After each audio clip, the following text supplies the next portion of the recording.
오늘도 후끈하게 인사를 드려보고 있는 크립토 마토입니다. 달러 인덱스 차트 지수 어제와 별 변화가 없는 그런 모습이 보여지고 있고, 미국 증시 같은 경우는 일제히 상승하고 있는 가운데 비트코인과 이더리움 어제 메로나 드시면서 응원을 해주신 덕분에 어제 잠시 급작스럽게 하락했었던 비트코인과 이더리움 롱과 숏을 동시에 뚝배기를 깨버리면서 지금은 다시 올라와서 비트코인 48,800달러, 이더리움 2,794달러에서 거래가 진행 중에 있습니다.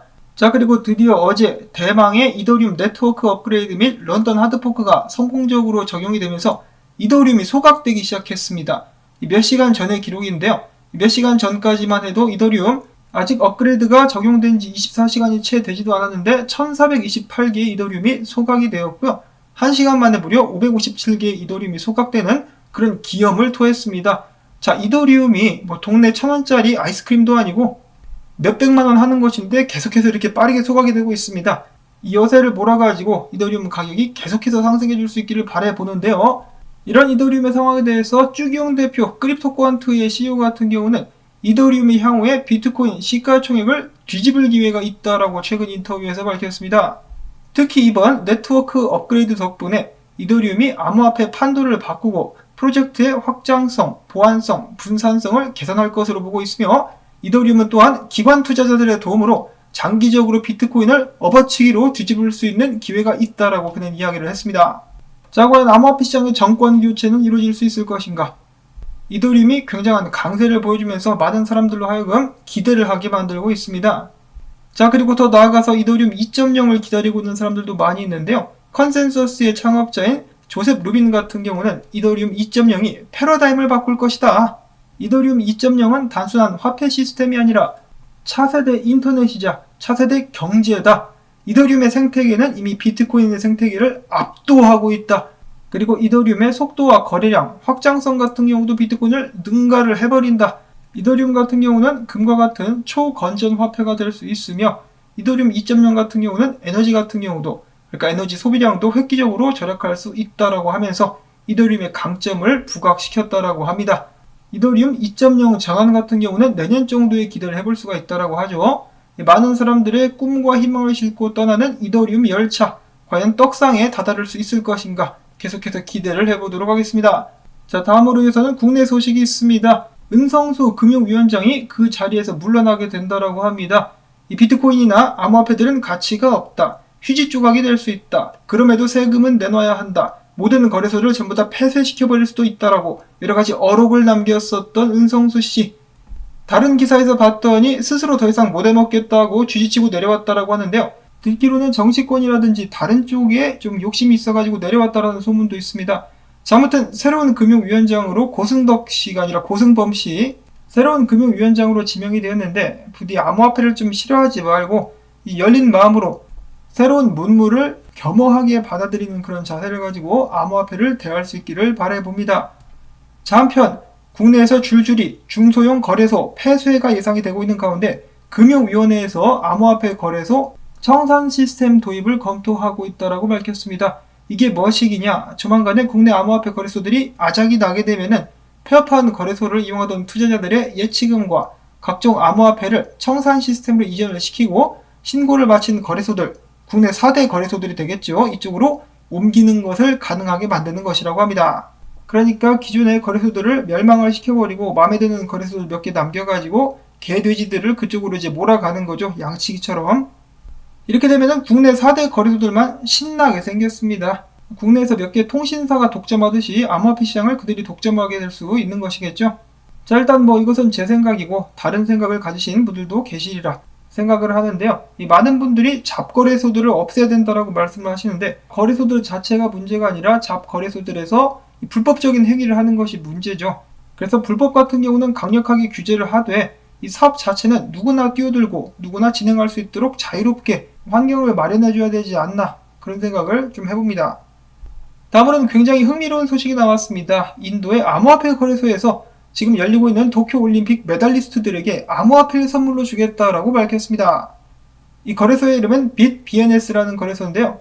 이 금메달리스트들에게는 2,700달러 상당, 은메달리스트들에게는 1,350달러, 동메달에게는 675달러 정도의 암호화폐를 투자할 수 있는 계정을 마련해 준다는 것인데요. 그냥 비트코인 이더리움을 가지라고 주는 게 아니라 그들이 직접 참여해서 투자할 수 있도록 그런 배경을 선사하겠다는 것이겠죠. 굉장히 좋은 생각 같습니다.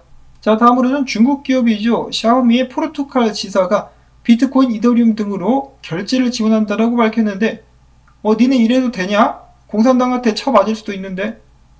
다음으로는 미국의 암호화폐 투자업체인 발키리가 미국 최초로 대시 뮤추얼 펀드를 출시했다라는 소식이 나왔었습니다. 자, 다음으로는 호날두와 함께 이 축구계의 전설로 이름이 기억될 리오넬 메시 NFT를 출시한다라고 밝혔는데요. 당연히 파트너가 있겠죠. 바로 이더니티 체인입니다. 이 소식과 함께 이더니티 체인은 40% 떡상하는 기염을 토하기도 했었는데요. 이더니티 체인 전에는 무하마드 알리와 펠레 NFT를 출시하기도 했었습니다. 계속해서 획기적인 NFT를 내놓고 있는 이더니티 체인에 관련된 소식이었고, 자, 그 다음에 미국의 새로운 비트코인 ETF들이 속속들이 신청이 되고 있습니다. 이번에는 인베스코가 비트코인 전략 ETF 승인을 신청했다라고 하는 것인데요. 해당 ETF는 좀 특별한 면이 있습니다. 바로 최근에 게리 겐슬러가 여러 매체에 출연하면서 다음과 같이 밝혔었는데요. 자신은 선물 기반의 비트코인 ETF를 좀 더 선호한다라고 이야기를 하니까 그 말이 나온 직후에 24시간 만에 선물 기반의 ETF를 인베스코와 프로시어스가 신청을 했다라는 것이죠. 여기도 나와있듯이 게리 겐슬러의 요구에 따라서 제작이 된 ETF라고 볼 수가 있겠습니다. 자, 과연 게리 겐슬러는 본인이 한 말을 지키면서 선물 기반의 ETF를 승인을 해줄 것인가? 이렇게 물어보면은 선호한다라고만 했지 승인할 거라고는 말 안 했는데 라고 딱 잡아댈 수도 있겠죠. 자, 아무튼 이런 식으로 계속해서 비트코인 ETF를 승인받게 하려는 노력들이 이루어지고 있는 가운데, 자, 미국 정부 기관들 사이에서도 약간 잡음이 일어나는 기미가 보여지고 있습니다. 최근에 게리 겐슬러가 계속해서 모든 비트코인을 포함한 모든 암호화폐들이 SEC 관할 아래 있는 것처럼 계속해서 이야기를 하니까 이 선물상품거래위원회가 뿔이 났습니다. CFTC가 빡쳐가지고 첫 번째로는 전 CFTC 위원장인 크리스토퍼 지안카를로가 이야기합니다. 야, SEC 니네 미쳤어. 암호화폐는 미국 증권거래위원회 관할에 속하지 않아 라고 이야기를 한 데 이어서 CFTC야말로 암호화폐 규제 경험이 있는 유일한 기관이야. 그리고 이어서 비트코인의 우호적인 태도를 가지고 있는 CFTC 위원도 이야기를 합니다. CFTC는 상품을 관리할 권한이 없다. 밀, 금, 오일, 그리고 암호화폐 같은 상품들은 CFTC 권한이다. 암호화폐는 SEC보다 더 크다. 의회는 투자자 및 혁신 보호를 위한 규정을 도입해야 된다. 그리고 SEC 새끼들 암호화폐는 우리 구역이야 라고 하면서 이제 영역 다툼에 들어간 듯한 모습이 연출이 되었는데요. 이제 해외 트위터 계정에서도 자, SEC랑 CFTC가 으르렁대고 있다라고 이야기를 하고 있습니다. 자, CFTC에서 게리 겐슬러를 이 말린 북어 패듯이 패려고 지금 노리고 있는 것은 아닌가? 근데 정말로 비트코인이 상품으로 분류가 된다라면은 게리 겐슬러는 좀 찌그러져야죠. 근데 SEC가 주장하고 있는 것이 수많은 현재 암호화폐들이 증권이기 때문에 우리 관할이다라는 것이죠. 마치 똥개가 전봇대에 오줌 싸듯이 자신의 영역 표시를 해나가고 있는 게리 겐슬러와 SEC. 미국에서는 조속히 어떤 코인이 증권이고 아닌지를 판별을 할 수 있는 새로운 기준이 조속하게 출시가 되어야만 할 것입니다. 지금 이렇게 어설프게 이런저런 규제 이야기만 하고 있으니까 계속해서 미국에서 암호화폐 사업만 타격을 입고 있죠.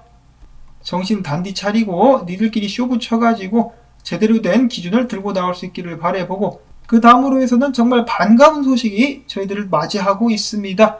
자, 얼마 전에 파라과이가 허언증 환자처럼 전세계 수많은 비트코인 매니아들을 기대하게 만들어 놓고 막상 발표를 하고 났을 때는 별거 없었던 그런 약간은 실망스러운, 그렇지만은 나쁘지 않은 그런 모습을 보여줬었는데요.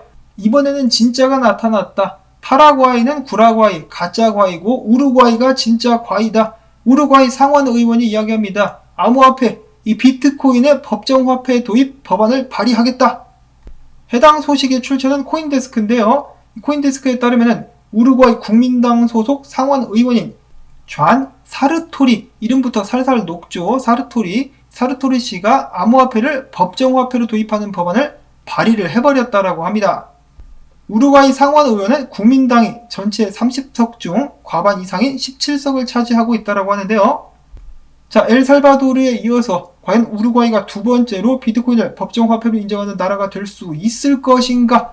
해당 법안에는 암호화폐가 법에 의해 인정되고 수용되며 법적 비즈니스에 적용이 되며 또한 당연히 채굴자들을 위한 규제 프레임워크까지 포함이 되어 있는 종합 선물 세트라고 하는데 꼭 해당 법안이 통과가 되고 승인이 될 수 있기를 바라봅니다. 자, 그리고 사실 이것뿐만 아니라 엘살바도르에서 만약에 뱅크 오브 아메리카가 예상을 했었던 것처럼 비트코인을 도입하고 나서 그들의 경제가 더욱더 활성화되고 GDP가 올라갈 수 있다면 전 세계 여러 남미 국가들이 엘살바도르의 발자취를 따르게 되지 않을까라고 예상을 해볼 수가 있겠는데요. 이러한 움직임에 우루과이도 동참할 수 있기를 바라봅니다.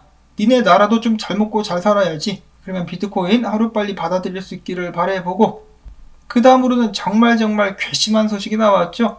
전 세계 모든 양아치들의 표본이라고 볼 수 있는 JP 모건, 양아 모건 이 자식들이 지난 몇 년 동안 힘없는 비트코인을 물고 뜯고 즐기다가 이제 비트코인 대가리가 좀 굵어지니까 비트코인을 이용해가지고 장사를 하려고 계획을 짜고 있습니다. 뭐 사실 전에 발표가 먼저 나오긴 했습니다만은 이제 본격적으로 움직이고 있다는 것이겠죠. 그들은 이제 부자 고객들을 대상으로 비트코인 패시브 펀드 투자를 권유하기 시작했다고 하는데요. 해당 펀드를 뉴욕 디지털 그룹과 함께 운용하게 될 것이라고 합니다. 그러면서 그들은 광고하기를 우리의 비트코인 JP모건 체이스가 제공을 하는 비트코인 펀드는 민간 시장에서 구할 수 있는 가장 안전하고 저렴한 비트코인 투자 수단으로 고객들에게 제공되게 될 것입니다 라고 광고를 하고 있다고 하네요. 언제는 비트코인 투자하면 망한다며. 얼마 전까지만 해도 비트코인 가격이 지금보다 더욱더 크게 떨어질 수 있기 때문에 조심해야 된다라고 경고를 날렸었던 놈들이 고객들에게 비트코인 펀드를 팔아먹고 있는 상황. 특히 금융 마피아의 대부라고 볼 수가 있는 JP모건의 CEO 제이미 다이몬 같은 경우는 지난 몇 년 전부터 계속해서 비트코인을 까내리면서 직원들 중에 그 누구라도 비트코인 투자하다 걸린다 그러면 바로 해고를 시켜버리겠어라고 엄포를 놓기도 했었죠. 그랬었던 그가 뒤로는 준비를 하고 비트코인 관련된 상품들 그리고 이더리움의 투자도 진행을 했었습니다. 야, 너는 지옥이 무섭지 않냐? 자, 그 다음으로는 비트코인 분석 관련된 소식들 살펴보도록 하겠는데요. 자, 비트코인이 다시 한번 200일 지수 이동 평균선을 지지선으로 만드는데 성공했다라고 합니다. 반등을 그 자리에서 제대로 해줬다라는 것이겠죠. 그러면서 이번 주에 비트코인 목표 같은 경우는 불장의 지표라고 볼 수 있는 주봉 마감을 21주 EMA 위에서 해주는 것이라고 하는데요. 목표가는 39,200달러. 지금 잘하고 있습니다. 이대로 쭉 가가지고 주봉 마감을 그 위에서만 해줄 수 있다면 계속해서 비트코인의 상승세를 이어나갈 수 있을 것입니다. 지금 다시 한번 강력한 추세 저항을 테스트하고 있는 비트코인.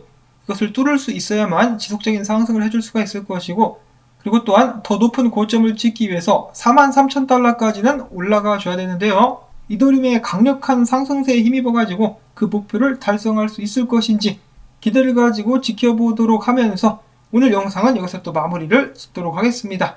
오늘 나온 정보들 좀 도움이 됐다, 재밌었다 싶으신 분들께서는 수고했다라는 의미에서 오늘은 토마토밭의 피자 던지기 광고 영상 재생을 통해서 채널 지원 부탁을 드립니다. 여러분들의 도움과 함께 살아남고 있는 토마토 채널. 자, 그러면 저는 다음에 새로운 소식 가지고 인사를 드리도록 하겠습니다.